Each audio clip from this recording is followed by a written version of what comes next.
राम जी के जन्म के बाद, क्योंकि ठीक दोपहर में उनका जन्म हुआ, चैत्र मास के शुक्ल पक्ष में, ठीक मध्याह्न में।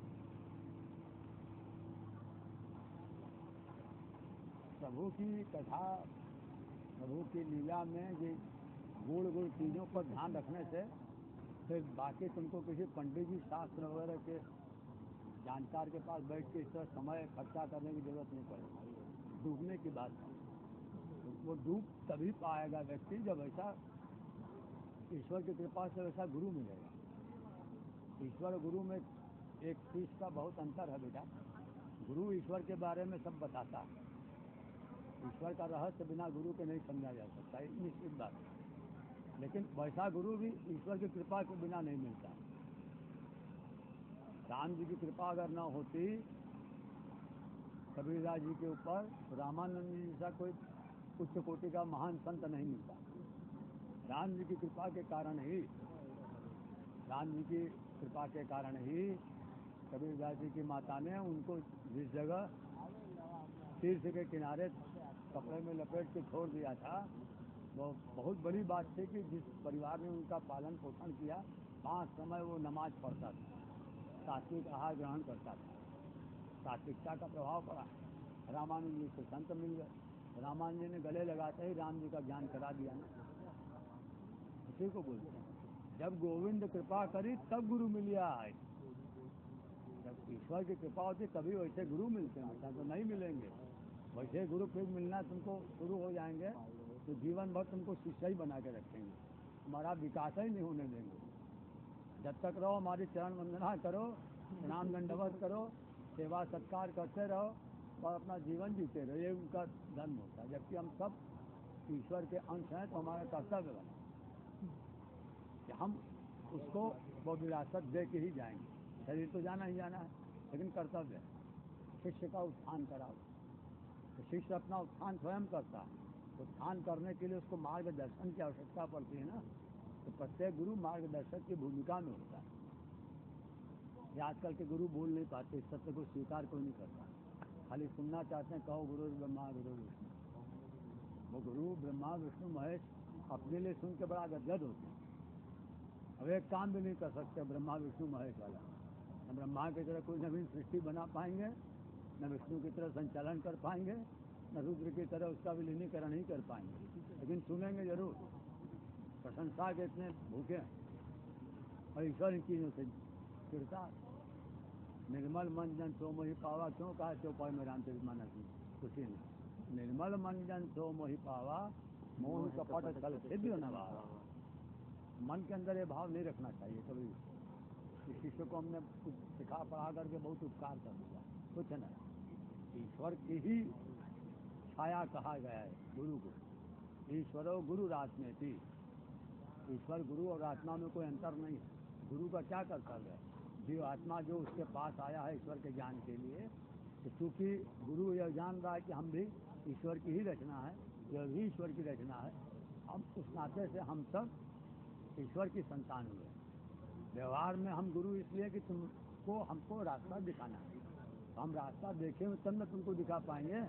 काल भैरव तुम गए हो, मृत्युंजय महादेव गए, तब न कोई आदमी पूछेगा तब बताओगे कि ऐसे जाइए, ऐसे मुड़िए, फिर आ गया तो राह मिलेगा, वहाँ से ऐसे जाइए।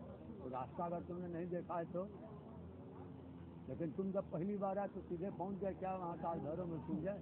पूछा किसी से या किसी के साथ गए, तब न रास्ता आया। तो इसी तरह एक दूसरे को हमें सहयोग की भावना से बेटा आगे बढ़ाने का कार्य करना है। उपकार कोई नहीं करता, उपकार खाली एक वही करता। याद करो चौपाई को। हेतु रहित जग जुग उपकारी, हेतु रहित जग जुग उपकारी, तुम तुम्हार सेवक सुरारी। युग उपकारी है, युग माने जोड़ा, खाली बस 2 ही उपकारी था पूरे ब्रह्मांड में। तुलसीदास जी भोलेनाथ जी की स्तुति में कहा हेतु रहित। हेतु रहित मैंने बिना किसी कारण के, बिना किसी कारण के, स्वार्थ के, कोई व्यक्तिगत स्वार्थ नहीं है बिना, इसीलिए उनको करुणावतार कहा गया है ना। बिना तुम्हारे मांगे तुमको दे देगा। और तुम किसी से कुछ मांगे तो मिल गया तो उनकी कृपा मेहरबानी, नहीं मिला समझ में आएगा कि भाई इनके प्रभाव के कारण नहीं मिल रहा। इसलिए हेतु रहित बिना कारण के जुग उपकार तुलसीदास जी बिना कारण के अगर इस धराधाम पर कोई किसी का उपकार करने वाला है तो मात्र दो हैं। कौन? तुम।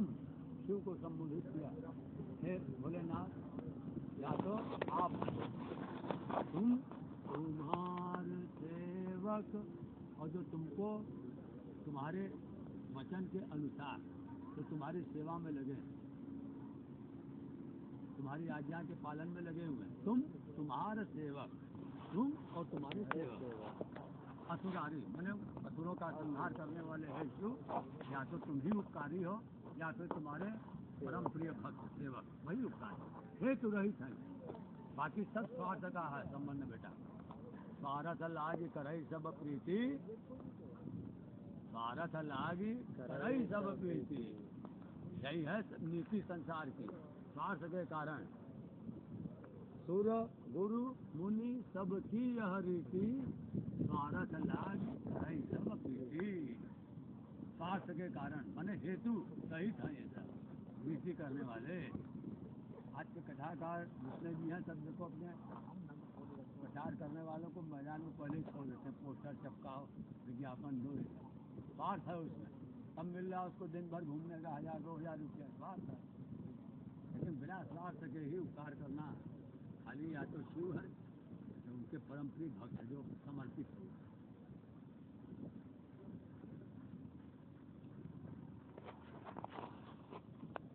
यशोदा से नंदलाल के बेटे, नंदलाल की ना पत्नी है वो यशोदा जी, वसुदेव की तो नहीं ना है।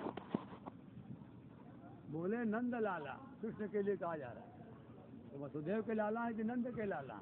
पालन पोषण के तो भी पिता माता होगा ना, तो उन्होंने बाधा थी कृष्ण के विकास में, सोच के देख लो। इसीलिए हम इस तरीके से बेटा बोलते हैं, रात होगे अब हम तुम्हारे सामने प्रकट होंगे, खाली यही कहते हैं स्वार्थ की सिद्धि के लिए पूजा करते हैं ताकि हमें वो चीज को मिल जाए। हाँ, स्वार्थ मत करो, स्वार्थ करोगे तो परमार्थ बिगड़ेगा। परम अर्थ को पाने के लिए भगवान की ही सृष्टि है ना, तो उसमें निंदा स्तुति के भाव से मत रहो, केवल अपने काम को ये सोच के करो कि परमात्मा प्रसन्न हो रहा, उसकी हम सेवा कर रहे हैं। परमात्मा वही चाहता ही है।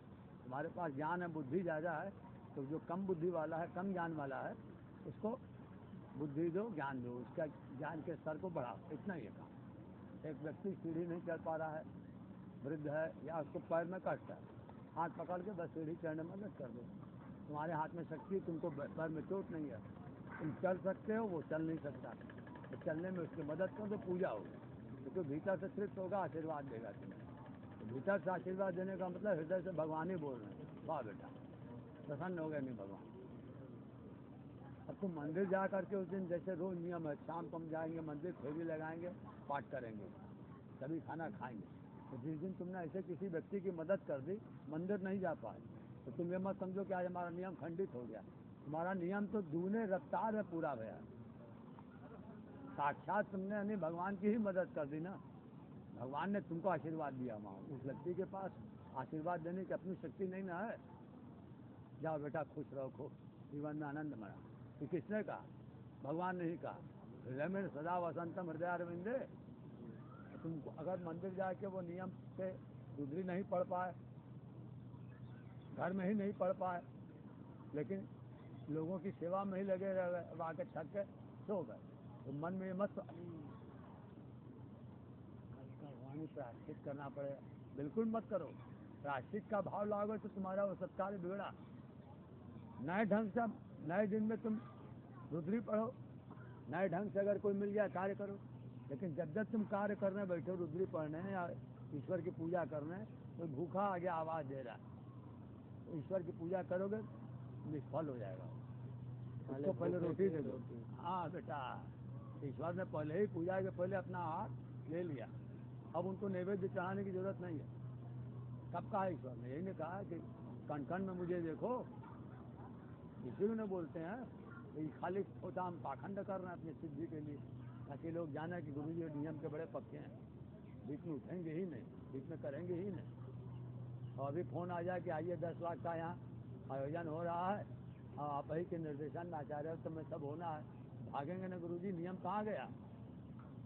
नहीं, कई बार अब जरूरी इमरजेंसी था, राष्ट्रपति जी का बुलाहट था, इससे जाना है। राष्ट्रपति जी कौन है? हर 5 साल में तो नए राष्ट्रपति जी आ ही गए देश में, कौन एक राष्ट्रपति हमेशा के लिए है? आई बात की नहीं पकड़ में? हाँ बेटा, वो हमेशा का पति है। पशु नाम पति पापनाशम परेगा वो। हाँ, तब हम सब पास में बंधे हुए लोगों को उस पास से मुक्ति दिलाने वाला एकमात्र वही है। आप कौन से पति हैं? विश्वविद्यालय के कुलपति होते हैं सर, वो तो संपूर्ण ब्रह्मांड का पति है, विद्यालय का पति नहीं, संपूर्ण ब्रह्मांड का, जिसमें सृष्टि की उत्पत्ति होती है, स्थिति रहती है और सृष्टि का विलय हो जाता है।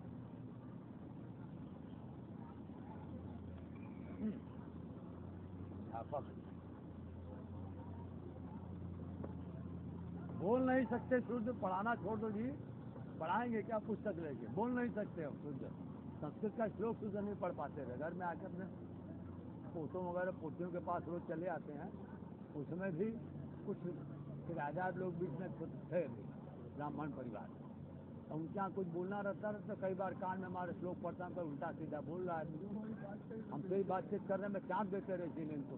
हाँ, लोग ऐसे हैं, बोल नहीं पाते रह गए तो समझ में नहीं आ जाता। और कहने ऊपर राज्यपाल पदक हमको मिला विद्यालय में जब पढ़ते थे, राज्यपाल ऐसे ही पदक दे दिया, और पदक जिस व्यक्ति को मिला होगा तो इस तरह का आचरण करेगा, सीधी सी बात। ब्राह्मण का संस्कार है ही नहीं, नाम खाली है ब्राह्मण का कि हम शुक्ल जी हैं, पांडे जी हैं, मिश्रा जी हैं, दुबे जी, चौबे जी हैं, उपाध्याय जी, ये सब नाम लिखने संस्कृत में बोलते हैं। ब्रह्म का ज्ञान नहीं हुआ तो कैसे ब्राह्मण? ब्रह्म विद्युत ब्राह्मण। तो जब ब्रह्म की तुमको अनुभूति हो गई तो सब में उसका दर्शन करो कि ये राम मैं सब जग जाने, राम जी प्रसन्न हो गए। क्या जरूरत है अयोध्या में लाइन लगा के 500 रुपये का टिकट भाड़ा लेके जाओ, दर्शन करो, ज्ञान वापी में पुलिस का डंडा खा के दर्शन करो, कहते हैं क्या? खाली कल जुगे में विश्वनाथ जी रहे क्या? सब नहीं है, सनातन शाश्वत है, हर क्षण हर कण में, हर कण में महसूस हम करें। क्यों पढ़ते हैं सत्युग त्रेता द्वापर कली के चक्कर में? क्योंकि अनंत काल में अनादि प्रवास कितने सत्युग आकर कोई गिन सकता है? 24 चतुर्युगी का एक कल्प होता है, ब्रह्मा का एक दिन होता है, ऐसे न जाने कितने अनंत है ना वो, तो कौन गणना करेगा कि कितने सत्युग बीत गए? अनंत माने जिसका कोई अंत ही नहीं है, जिसका कोई आरंभ ही नहीं देख पा रहा। तो बीच की स्थिति में सब बताते हैं ना, 1 अरब पहले, 1 अरब वर्ष पहले सृष्टि बनी, उसके पहले नहीं थी, 1 अरब वर्ष से पहले नहीं थी सृष्टि, अनंत अनादिकाल है ना, तो कितने बार उसका आना जाना हो गया। ये गंगा क्या अभी नहीं है क्या? इसके पहले कितनी गंगा निकल गई यहाँ से ना, प्रवाह निरंतर न हो रहा है, हिमालय से बर्फ के चट्टान लगातार पिघल रहे हैं ना, और पहले की जो यहाँ से जलधारा गई है गंगा की, वहीं पर रह गई है क्या? नहीं, वो आगे निकल गई, बस उसी रास्ते पे, उसी रास्ते। तो नई गंगा प्रतिदिन नहीं आ रही है, हम कैसे कहें कि भगीरथ जी के जमाने से आज तक में गंगा में कितना जल बह गया? कोई नाप सकता है? ऐसे ही है बेटा, मूर्खता की बात करना। सत्य बोलेंगे तो डर लगता है कल से पढ़ने आएगा नहीं, हमारी कमाई कैसे होगी? आधे में इसको लटकाए रखो, मजबूरी में रोज आएगा तो हमको कुछ मिलेगा। क्या करना है? मिल के भी सिंधिया घाट के बगल में जाना है ना, शरीर छोड़ना है ना, तब फिर जब सब यहीं छूटना है तो फिर ऐसी चीज में क्यों बनते हो?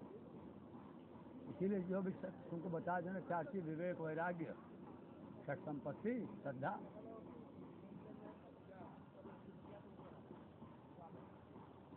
सब चीज खाली बोलना, याद करके तोते की तरह उतार रटन और जीवन में घटना अंतर है बेटा। सरल सहज जीवन शैली होनी चाहिए एकदम। रटंत विद्या घटंत। हाँ, बताते रहे, इसीलिए ये सब चीज बोल के पचंत भोजन पचंत नहीं, अपच का रोग होता है।